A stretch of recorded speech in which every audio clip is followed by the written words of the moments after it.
Hi friends, welcome to my channel. आज हम लोग डिस्कस करने वाले हैं our stay in Thailand. Thailand में हम लोगों ने कैसे प्रोसीड किया, उस सारे डिटेल आपको उसके बारे में मैं डिस्कस करूँगा। तो फर्स्ट डे वन जब हमने थाईलैंड विजिट किया था तो अपना कोलकाता टू बैंकॉक का फ्लाइट था। तो डायरेक्टली हम लोगों ने कोलकाता से बैंकॉक पहुँचे तो अराउंड अपना रात का फ्लाइट था, अराउंड 2 o'clock।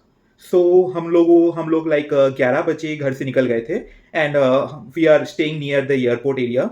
हम लोगों को max to max half an hour के अंदर लाइक 11:30 में हम लोग ऑलमोस्ट एयरपोर्ट पहुंच गए। उसके बाद फिर हम लोगों ने लाइक इमिग्रेशन प्रोसेस कंप्लीट किया, बैगेज काउंटर से बैगेज वगैरह सबमिट करके फिर अपने जल्दी से एयरपोर्ट इमिग्रेशन क्रॉस करके एयरपोर्ट के अंदर पहुंच गए। फिर हम लोगों के पास अराउंड 2 आवर्स स्पेयर बचा हुआ था बिफोर बोर्ड।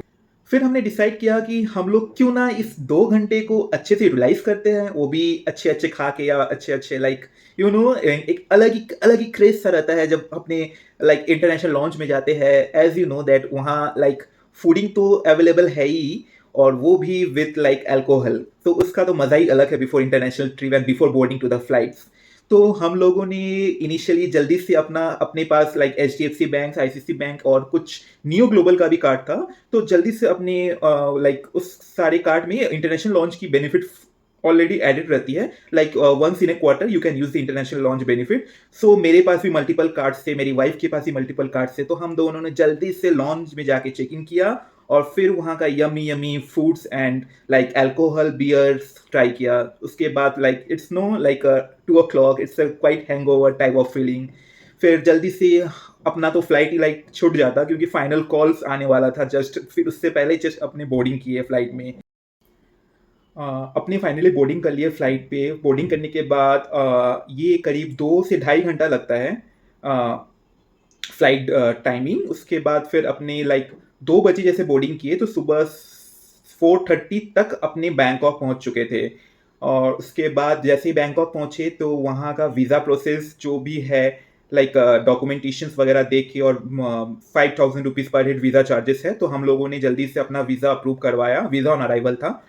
फिर अपने बैंकॉक एयरपोर्ट से निकले तो अपने को बहुत ही तेज भूख लगा हुआ था क्योंकि हम लोग रात के डिनर किए हुए थे। उसके बाद अपने कुछ नहीं लिए। फ्लाइट्स में भी अपने को काफ़ी नींद आ रहा था क्योंकि मिडनाइट फ्लाइट था। तो हम लोगों ने एयरपोर्ट पे ही कुछ कुछ मील्स वगैरह ट्राई कर लिए। उसके बाद फिर अपने बैंकॉक से पटाया मूव किए सेम डे। और ये बैंकॉक से पटाया का डिस्टेंस अराउंड 110 किलोमीटर है। तो it will take hardly 1 hour to 1.5 hour to reach the पटाया।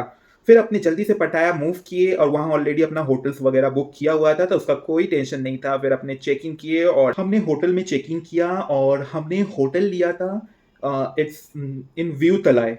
उस पर्टिकुलर वो होटल कम स्टूडियो अपार्टमेंट था जहाँ पे हम लोगों को सारे एमिनिटीज फैसिलिटीज प्रोवाइड किए गए थे।